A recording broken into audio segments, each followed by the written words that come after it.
Hello, this is Marie. Thank you for listening to my YouTube channel and subscribing below. Thank you so much. If you happen to have a health condition in your body, whether it's chronic, semi-serious, or really serious, and you're really wanting to know the underlying cause of what created that disease in your body, you certainly can get that information as the body talks 24/7. It actually never really gets quiet. It kind of reminds me of the woods. When you're out hiking or skiing or hanging out in nature, we think of that part of our world as very quiet. In fact, we feel like when we walk into the woods that we can finally become quiet and relax and be in this serene vibration that we all crave and is really good for us. But in truth, the woods are loud. Forests have animals that live in it, and trees are falling down, and birds are chirping, and the mud underneath your boots this time of year for most of the world is squishy and loud. So it's really not quiet, just like your body is not really quiet, even though you're like, what are you talking about, Marie? Nobody's saying anything to me right now. I don't hear anything. If you close your eyes and, kind of push even your ears closed, you might hear your heart beating, or you might, even sense blood coursing through your body. The body is loud. It's doing a lot right now. It's having cellular activity. Blood is rushing through veins and arteries, your heart, your lungs. You have lymphatic fluid that's squishing through the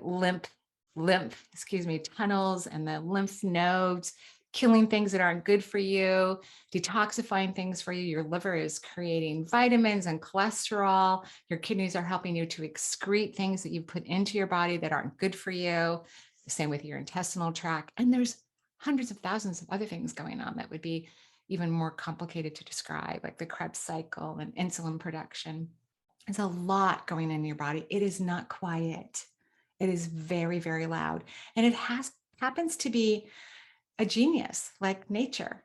It's a genius like the trees. I keep looking over to my right-hand side because behind my home there is actually a wetland, and the frogs are going to be really loud pretty soon, but sometimes I can hear the owls. They wake me up really early in the morning or very late at night, or the coyotes as they howl, to the moon or kill something. They can be very loud.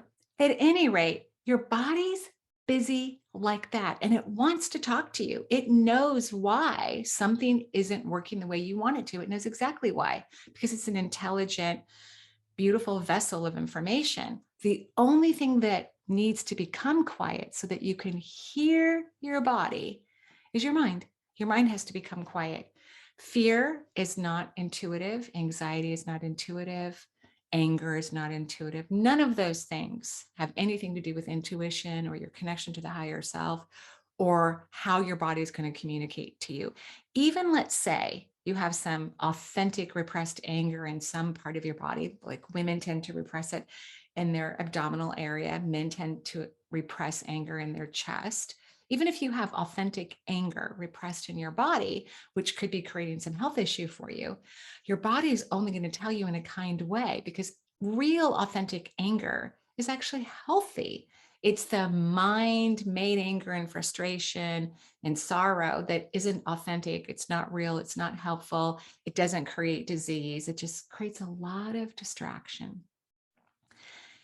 So before you venture into getting curious about your body, and that's really all you have to do, and maybe pretend that you're walking into the woods so that you're prepared. I mean, before you go on a hike, if you hike, you get excited, you pack snacks and maybe a flashlight and make sure your cell phone is charged, and you bring your animals or your children or friends, and you take a while to get there because the woods aren't always in our back door, and you travel to some beautiful park. You're prepared. You can't wait to get out of the car and hear what you think is nothingness.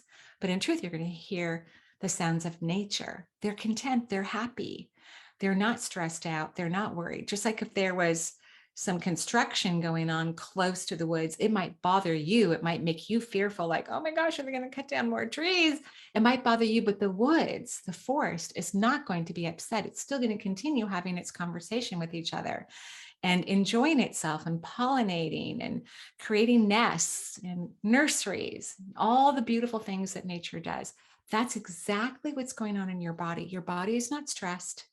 Your mind might tell you that it is, but that would be a complete lie. It's just like the forest. It's calm, it's content, even if there's a disease going on in your body. So the first thing you need to do is make sure you're not feeling from your mind, which is not where we really feel emotions, frustration or anger or fear, because that means you're really disconnected and you want to get important, beautiful new information. So you need to be connected with your true, authentic self. So maybe you do need to go for a walk in the woods or do something that allows you to quiet your mind. Maybe do some yoga, take a nap, go take a long bath, do something. And then rub your hands together, make them nice and warm, and place them close, maybe not exactly on the place that's bothering you, but close to the place, maybe a few inches away, because we don't want your mind to go, oh, there's that place again, because then it's going to go into fear. And when you're in fear, you cannot be in connection with your supreme intelligence, with the knowledge that's going on inside of your body. So let's say maybe your back has been bothering you. So I don't want you to put your hands exactly where the back pain is. Maybe do it on the other side, just across from where it is, so that you're in a close vicinity, but you're not going to be going, oh yeah, that really does hurt, because you're going to go into anxiety, fear, or frustration, like, oh, why won't this go away? And then you're going to cut yourself off from the genius and the magic that's inside your body. So once you do that and you close your eyes and you've got your hands close to the area of your body that you're curious about and you want some information, then I want you to close your eyes. And I'd love for you to imagine that you are walking into your body, just like when you walk into the woods. You're stepping into your beautiful body. It's your body. It's talking to you. You've quieted your mind. You're not feeling anxious or fearful or angry. And then I want you to just simply say, please express to me whatever's in my highest good about this part of my body. And then let go of the question.